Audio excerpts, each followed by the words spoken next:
ആരാധകരുടെ ആവേശം കാണുമ്പോൾ നമുക്ക് നമ്മുടെ കേരളത്തിലെ ആരാധകരുടെ ആവേശത്തിലേക്ക് കൂടി പോകേണ്ടതുണ്ടെന്ന് തോന്നുന്നു. വി അരുൺ തിരുവനന്തപുരത്ത് ആര്യനാട് നിന്നും ചേരുന്നുണ്ട്. ഒരു പറ്റം ക്രിക്കറ്റ് ആരാധകരുമായി. അരുൺ, ഈ ഇന്ത്യ പാക് മത്സരത്തിന്റെ ആവേശം, ഫൈനലിന്റെ ആവേശം അത് എത്രത്തോളം ഉണ്ട് അവിടെ?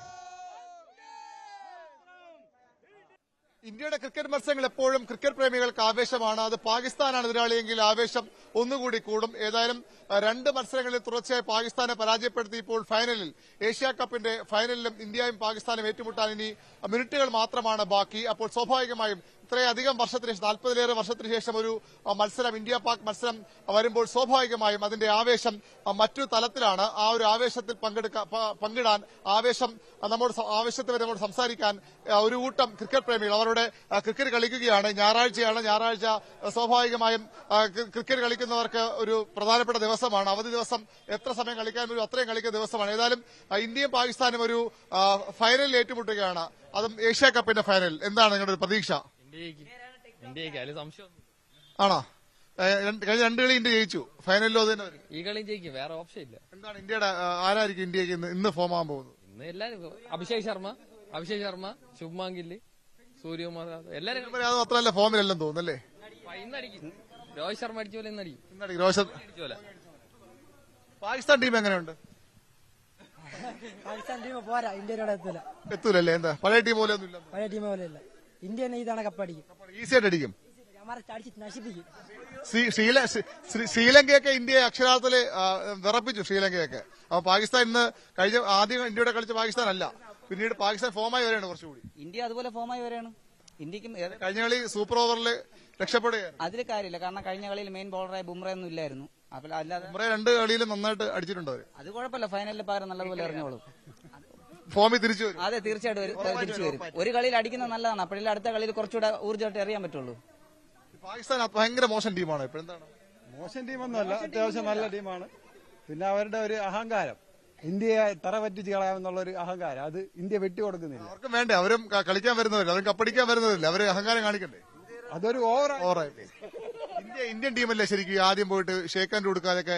അതൊക്കെ ഒരു നിങ്ങൾ കളിക്കുന്നവരല്ല, നിങ്ങളൊരു മാച്ച് കളിച്ച് നിങ്ങൾ കൈ കൊടുക്കില്ലേ? നിങ്ങൾക്ക് എന്താണ്? തീർച്ചയായിട്ടും കൊടുക്കും. അത് മോശമായി പോകുന്നത് തെറ്റാണ്, 100% തെറ്റാണ്. എങ്കിൽ അവർ കളിക്കാൻ പാടില്ലായിരുന്നു, എങ്കിൽ കളി വേണ്ടാന്ന് വെക്കണമായിരുന്നു. ഇന്ത്യൻ ടീം അതെ, അതൊരു സ്പോർട്സ്മാൻ സ്പിരിറ്റിൽ എടുക്കണമായിരുന്നു, അല്ലെങ്കിൽ കളി വേണ്ടാന്ന് വെക്കണമായിരുന്നു. നേരത്തെ ഉള്ള ഇന്ത്യൻ ടീം, പാകിസ്ഥാൻ ടീമില്ലേ, വസീം അക്രമത്തിന്റെ കാലത്തായാലും ശേഷം വന്ന ആ സമയത്തൊക്കെ ഉള്ള ടീമാണ്. അതിന്റെ ഒന്നും അടുത്ത ഒരിക്കലും പാകിസ്ഥാനെ പറ്റുന്നില്ലെന്ന് തോന്നുന്നുണ്ടോ ഇപ്പോഴും? അവരോലും ജയിച്ചിട്ടില്ല, പിന്നെയാണ് ഈ ടീം ഒന്ന് ജയിക്കാൻ പോണത്. അവരൊക്കെ ജയിച്ചിട്ടുണ്ട്. വേൾഡ് കപ്പിൽ നോക്കിച്ചിട്ടില്ല. അധികം ജയിച്ചിട്ടില്ലല്ലോ. ഇപ്പോഴത്തെ ടീം ഒട്ടും എത്തുന്നില്ലല്ലേ? ഈ സഞ്ജു സാംസൺ സ്വാഭാവികമായിട്ടും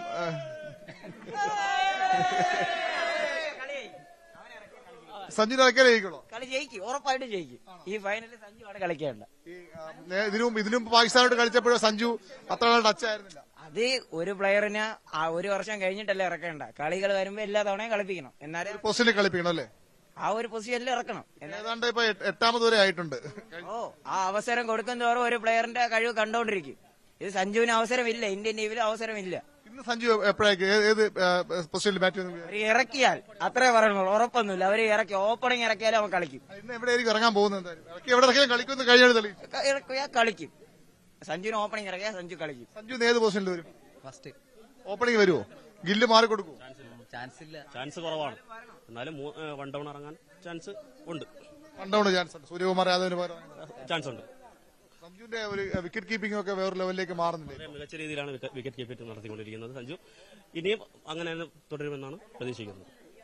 ബൌളിംഗ് ഇന്ത്യയുടെ സ്പിൻ 3 പ്രധാനപ്പെട്ട ബൌളേഴ്സ്, സ്പിൻ ത്രയോ എന്നൊക്കെ പറയുന്നുണ്ട്. ഇപ്പം കുൽദീപ് ഉണ്ട്, വരുൺ ചക്രവർത്തി ഉണ്ട്, അക്ഷർ പട്ടേൽ ഉണ്ട്. അവരിൽ വലിയ പ്രതീക്ഷയുണ്ടോ? പ്രതീക്ഷയുണ്ട്, അവർ മികച്ച രീതിയിൽ ബോൾ ചെയ്യുന്നു.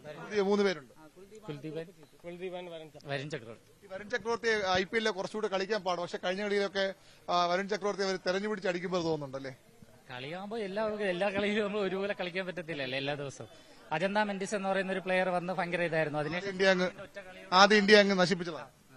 അതുകൊണ്ട് ഓരോ ദിവസത്തെ കളി പോലെ ഇരിക്കുമല്ലോ. അതാണ് ഓരോ ദിവസത്തെ കളി പോലെ ഇരിക്കും. അതാണ് വി അരുൺ അവിടെ ആരനാടുള്ള ക്രിക്കറ്റ് ആരാധകരുമായി വിശേഷങ്ങൾ പങ്കുവയ്ക്കുകയായിരുന്നു. ഇപ്പോൾ പ്രശാന്ത് അലക്സാണ്ടർ നമ്മളൊപ്പം ചേരുന്നുണ്ട്. പ്രശാന്ത്, ഈ ചലച്ചിത്ര ലോകത്ത് ഇപ്പോൾ നിറഞ്ഞു നിൽക്കുകയാണ്. അതിൻ്റെ അപ്പുറത്തേക്ക് ഈ സെലിബ്രിറ്റി ക്രിക്കറ്റ് ലീഗും നിറസാന്നിധ്യമായിരുന്നല്ലോ. ക്രിക്കറ്റിനോട് വലിയൊരു സ്നേഹവും ഇഷ്ടമൊക്കെ ഉണ്ടല്ലേ ആളുകളായി തന്നെ. അപ്പോൾ എന്നാലും ഇന്ത്യക്കാണ് ടോസ്.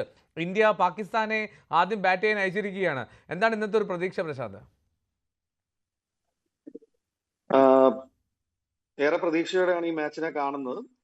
ചേസ് ചെയ്യാൻ ഇന്ത്യ എപ്പോഴും ഒരു മിടുക്ക് കാണിച്ചിട്ടുണ്ട്. അതുകൊണ്ട് തന്നെ ഈ ഫൈനലിൽ വളരെ ശരിയായ ഒരു തീരുമാനമാണ് എടുത്തിരിക്കുന്നത്. ടോസ് ലഭിച്ച് എതിരാളികളെ ബാറ്റിങ്ങിന് അയച്ച് ടാർഗറ്റ് മുന്നിൽ വെച്ച് അത് ചേസ് ചെയ്ത് വിജയത്തിലേക്ക് എത്തുക എന്നുള്ള ഇന്ത്യയുടെ സ്ട്രാറ്റജി വളരെ കറക്റ്റ് ആയിട്ടാണ് തോന്നുന്നത്.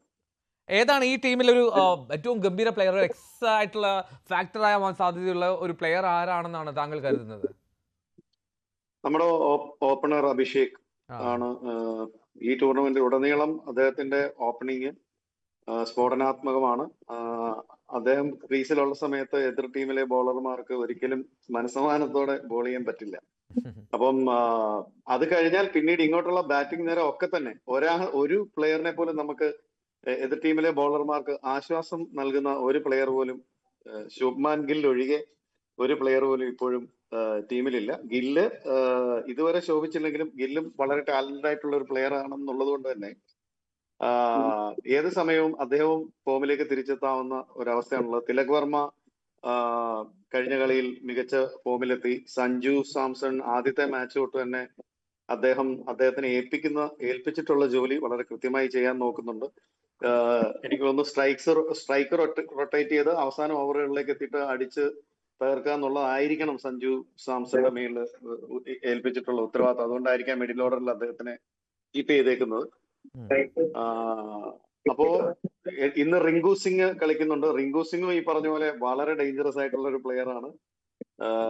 എതിർ ടീമിലെ നമ്മളെപ്പോഴും പാകിസ്ഥാൻ ടീമിനെ കാണുന്നത് മികച്ചൊരു ബോളിംഗ് നിരയായിട്ടാണ്. പക്ഷെ ഈ ടൂർണമെന്റിൽ നമുക്ക് അത്ര ശക്തമായ ഒരു ബോളിംഗ് നിരയായിട്ട് തോന്നിയിട്ടില്ല. അതുകൊണ്ട് തന്നെ പാകിസ്ഥാന് ആദ്യം ബാറ്റ് ചെയ്തത് വലിയൊരു നാണക്കേടിൽ നിന്ന് ഒഴിവാകാനുള്ള ഒരു അവസരമായിട്ടാണ് എനിക്ക് തോന്നുന്നത്, ഇന്ത്യയുടെ ബാറ്റിംഗ് നിരയുടെ ശക്തി വെച്ച് നോക്കുമ്പോൾ. പിന്നെ ക്രിക്കറ്റാണ്, അൺപ്രഡിക്റ്റബിലിറ്റി ഉണ്ട്. എന്നിരുന്നാലും കടലാസിൽ ഇന്ത്യ വളരെ സ്ട്രോങ് ആണ് ഇൻ ടേംസ് ഓഫ് ബാറ്റിംഗ്. ഈ ഹാർദിക് പാണ്ഡ്യ ഇന്നില്ല പ്രശാന്ത്, അത് ഒരു തിരിച്ചടിയാകുമോ? ഹാർദിക് പാണ്ഡ്യ ഒരു ടീമിന്റെ ബാലൻസ് നിലനിർത്തുന്ന ഒരു പ്ലെയർ ആണ്, ഒരു മികച്ച ഓൾറൗണ്ടർ ആണ്. ഹാർദിക്കിന് പകരം വന്നിരിക്കുന്നത് റിങ്കു സിംഗ് ആണ്. അദ്ദേഹം ഒരു ഓൾറൗണ്ടർ അല്ല. അപ്പൊ നമ്മളൊരു ഓൾറൗണ്ടറെ ലാക്ക് ചെയ്യുന്നുണ്ട് എന്നുള്ളത് വളരെ സത്യമാണ്. എന്നാലും അതൊരു വലിയ തിരിച്ചടിയാവാൻ, അതായത് ഇന്ത്യക്ക് ചലഞ്ച് നൽകുന്ന ഒരു ടീം ഇതുവരെയും ഏഷ്യ കപ്പിൽ നമുക്ക് കാണാൻ കഴിഞ്ഞിട്ടില്ല. ഇന്ത്യയുടെ ക്വാളിറ്റിയുള്ള അല്ലെങ്കിൽ ക്വാളിറ്റിയെ മാച്ച് ചെയ്യുന്ന ഒരു ടീമിനെ ഏഷ്യ കപ്പിൽ നമ്മൾ കണ്ടിട്ടില്ല. അതുകൊണ്ട് അതൊരു വലിയ ചലഞ്ചാണെന്ന് തോന്നുന്നില്ല. അല്ലെങ്കിൽ ഫൈനലിൽ നമ്മളൊരു ഇതുവരെ കളിക്കാത്ത ഒരു പ്ലെയറിനെ ടീമിലേക്ക് ഉൾപ്പെടുത്താനുള്ള ധൈര്യമൊന്നും സാധാരണഗതിയിൽ ഒരു ഫൈനലിൽ കാണിക്കാറില്ല. പക്ഷെ അതിലേക്ക് നമ്മൾ എത്തിയതിന്റെ ഒരു പ്രധാന കാരണം നമ്മളുടെ ടീമിലും പരീക്ഷണങ്ങൾ നടത്താനുള്ള അവസരമുള്ളത് കൊണ്ടും കൂടിയാണ്. അപ്പോൾ അങ്ങനെ ഒരു വലിയ ചലഞ്ചായിട്ടൊന്നും തോന്നുന്നില്ല. റൈറ്റ്. ഡോക്ടർ അജിത് കുമാർ, ഞാൻ താങ്കളെ കാണുന്നുണ്ടായിരുന്നു ഫ്രെയിമിൽ, മുകളിലേക്ക് നോക്കുന്നത്. താങ്കൾ ടി വി സ്ക്രീനിലേക്ക് നോക്കുന്നതാണെന്ന് എനിക്ക് മനസ്സിലായി. അതിൽ ഒന്ന് രണ്ട് കാര്യം ശ്രദ്ധിച്ചു എന്ന് തോന്നുന്നു അല്ലേ? അതായത് ഒന്ന്, ക്യാപ്റ്റന്മാർ ഒന്നിച്ച് നിന്നിട്ടില്ല. രണ്ട് കമൻറ്റേറ്റേഴ്സ് ടോസിൻ്റെ സമയത്ത് ഒരാൾ സൂര്യകുമാർ യാദവിനോടും ഒരാൾ സൽമാൻ അഗിയോടും ചോദിക്കുന്നു. രണ്ട് കമൻറ്റേറ്റേഴ്സ്. ഒപ്പം തന്നെ ഈ കപ്പ് കൊടുക്കാനുള്ള അല്ലെങ്കിൽ ഏഷ്യ കപ്പ് ആ കിരീടത്തിനൊപ്പമുള്ള രണ്ട് ക്യാപ്റ്റന്മാരെ ചേർത്ത് നിർത്തിയുള്ള ഫോട്ടോഷൂട്ട് ഉണ്ടായിരുന്നില്ല. ചോദ്യം, ഈ കപ്പ് ഏറ്റവും ഒടുവിൽ ആർക്ക് കൊടുക്കാൻ, ഇന്ത്യക്കാണ് ജയമെങ്കിൽ അവിടെ കൊടുക്കാൻ സൂര്യകുമാർ യാദവിനും ഇന്ത്യൻ ടീമിനും സ്വീകാര്യനായിട്ടുള്ള ഒരാൾ വരേണ്ടി വരില്ലേ?